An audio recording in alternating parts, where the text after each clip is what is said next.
Estou lendo um estudo acerca do Novo Testamento.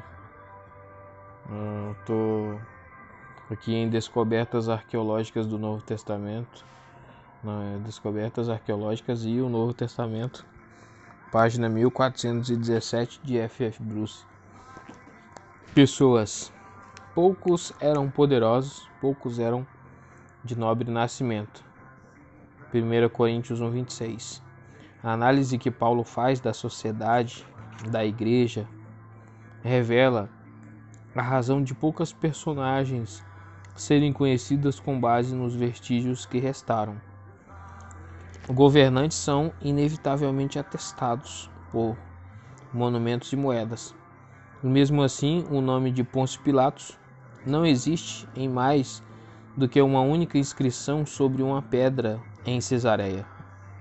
A pompa de Herodes o Grande ressoa na dedicação de divindades pagãs encontradas na Grécia, como também nos templos elegantes que construiu nas partes não judaicas do seu reino. Semelhantemente, memoriais de outras províncias contêm os nomes de oficiais romanos, e os seus múltiplos títulos estão em correspondência adequada com as diversas posições que lhes são conferidas pelo autor de Atos. Assim, as autoridades de Tessalônica eram politarcas, Atos 17:6 NVI oficiais, um título confirmado por uma série de inscrições relativas a essa cidade, enquanto Públio era chamado homem principal, literalmente primeiro homem. Em Malta, Atos 28:7, que os textos mostram como sendo a sua correta designação em grego e em latim. Uma data fixa na carreira de Paulo é fornecida por um decreto imperial gravado em Delfos no início de 52 d.C. Durante o ano do mandato exercido pelo procônsul Galho, o período em que o apóstolo estava em Corinto, Atos 18, do 11 ao 17, talvez possamos reconhecer em Erasto, amigo de Paulo e o administrador da cidade de Corinto, Romanos 16:23.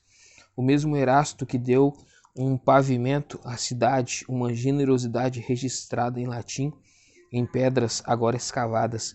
Duas pessoas proeminentes citadas por Lucas recebem escasso testemunho externo da sua existência. Sérgio Paulo, procônsul de Chipre, Atos 13:7, recebe atestação somente na fórmula da data de uma pedra de 55 d.C. Em Pafos e Lisânias, tetrarca de Abilene, Lucas 3:1. Não era conhecido além do texto bíblico até que a atenção se voltasse para uma dedicatória feita por um dos seus homens libertos, datada em cerca de 20 d.C., que havia sido encontrada em Ibila, norte de Damasco, e a menção do seu governo como contemporâneo de Tibério, 14 a 37 d.C. Antes disso, Lucas tinha sido acusado de erro, visto que o único Lisânias de Abilene, que era conhecido até então, havia sido executado por Antônio e Cleópatra em 36 d.C.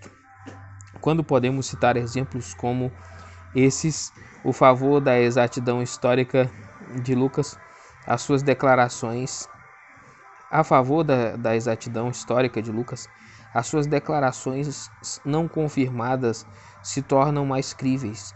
Minimizar o registro do censo realizado na época do nascimento de Jesus, enquanto Quirino era governador da Síria, Lucas 2:2, é descartar uma fonte para a qual não há substituto antigo.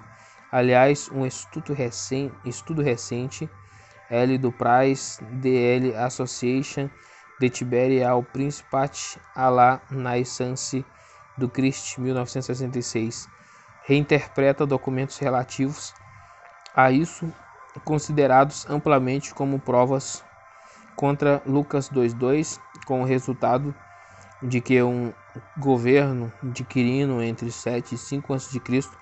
se torna plausível embora a observação de Lucas seja a evidência mais explícita. Ver também pano de fundo histórico e político e cronologia, página 1438. A arqueologia pode, com frequência, trazer informações acerca das coisas da vida diária. Esculturas nos ajudam a imaginar a aparência e os modos de vestir, e algumas representações de mulheres ilustram os penteados elaborados, tão detestados pelos apóstolos, simples artefatos domésticos, os vasos e panelas que compreendem a parte principal da evidência material de um arqueólogo, têm o seu lugar na elaboração de um retrato geral da vida diária. Ocasionalmente, eles têm uma relevância especial, como a cadeia comum de argila que aparece nas metáforas e parábolas como ilustração. Vasos de perfume de gargalo longo são descobertas desinteressantes em si mesmas, mas dão cor a um incidente. A mulher no banquete de Simão, Marcos 14:3, evidentemente possuía um desses vasos. Na sua pressa de honrar o Senhor, ela não se demorou em abrir a embocadura selada do vaso, mas quebrou o gargalo, liberando o unguento e tornando o recipiente inútil. Tentativas de polir espelhos de metal antigos explicam a comparação que Paulo faz com nossa compreensão presente de Cristo, 1 Coríntios 3:12, porque a sua superfície nunca conseguia dar um reflexo claro. Os túmulos dos mortos são uma fonte útil de informações. Muitos cemitérios judaicos dos anos antes de 70 d.C., na vizinhança de Jerusalém, foram explorados. Um tipo de túmulo esculpido na rocha está em harmonia com o que é descrito nas narrativas da ressurreição na forma em que foi construído. Exemplos podem ser observados ainda hoje, sendo o melhor deles o túmulo dos reis no lado norte de Jerusalém. Ali a entrada baixa concorda com João 20:5. Muitos túmulos têm entradas grandes. A tampa de pedra está de um lado em um sulco cortado para rolar a pedra para fechar a entrada. Dentro do túmulo, o corpo era colocado numa saliência cortada na pedra em forma de prateleira acima do chão. Após a decomposição do corpo, os ossos eram normalmente recolhidos em uma caixa de pedra ossuário para o seu descanso final. Nomes escritos nas caixas encontradas em tais túmulos incluem alguns que também encontramos no Novo Testamento, entre os quais Isabel, Maria, Safira, Lázaro, Jesus, filho de José.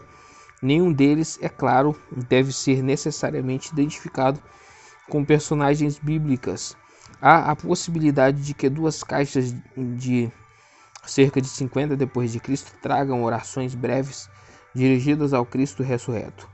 Em conexão com isso, pode ser incluído o Decreto de Nazaré, numa placa de mármore supostamente originária de Nazaré.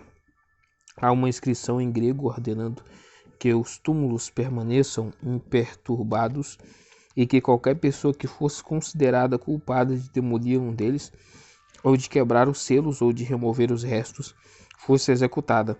Não há nome ou data na inscrição, mas o título, Ordem de César, mostra a sua autorização imperial. A pergunta é: qual César? Estudos paleológicos apontam para uma data entre 50 a.C. e 50 d.C. Outros argumentos são a favor de Cláudio, 41 a 54 d.C., que, segundo o historiador Suetônio, estava preocupado com as disputas entre judeus e cristãos. Se o texto fosse datado antes da ressurreição, estaria destacando a crueldade da transgressão da qual as autoridades do templo estavam tentando acusar os discípulos. Se fosse posterior, pareceria destacar a difusão da fé na ressurreição e os esforços para suprimi-la. Outra testemunha possível do cristianismo primitivo é o famoso quadrado de palavras. rotas, ópera, tenet, arepo, ou ópera, arepo, ópera. De frente para trás, para frente. Sator ou rotas. Então rotas ao contrário é Sator. Olha, aqui tem uma, como se fosse um mapa aqui, que é o quadrado de palavras, famoso quadrado de palavras. Foram encontrados exemplares do final do século XI em um local em Manchester de uma estrutura do século III ou século IV depois de Cristo. Em Cirencester, de uma cidade do século III, às margens do Eufrates, Dura e de Pompeia, destruída pela erupção do Vesúvio em 79 depois de Cristo, podemos elaborar uma defesa da origem judaica por meio da tradução de Ezequiel 1 e 10 para o latim. Mais convincente é a elucidação das letras em torno do N central para formar as palavras iniciais da oração do Pai Nosso em latim, com os equivalentes latinos do alfa e do ômega. Observe também o tenet em forma de cruz. A paternoster.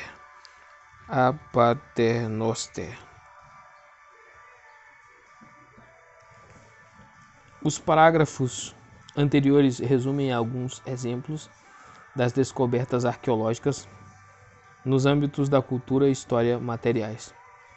Questões de fé e doutrina não podem ser sujeitas à investigação no mesmo nível em virtude de sua natureza. No entanto, duas grandes descobertas feitas após a Segunda Guerra Mundial têm influência sobre o estudo do pensamento religioso no pano de fundo do Novo Testamento. São os rolos do Mar Morto, escritos de uma seita judaica que floresceu desde o século II a.C. até o século 68 d.C., no deserto da Judéia, e os textos de Nag Hammadi, 13 volumes de origem gnóstica encontrados no Egito, copiados em torno de 400 d.C. e depois. Como nenhum desses dois conjuntos de manuscritos foi publicado em sua totalidade, toda a discussão deveria ter um elemento de precaução. Novas evidências podem muito facilmente subverter teorias interessantes.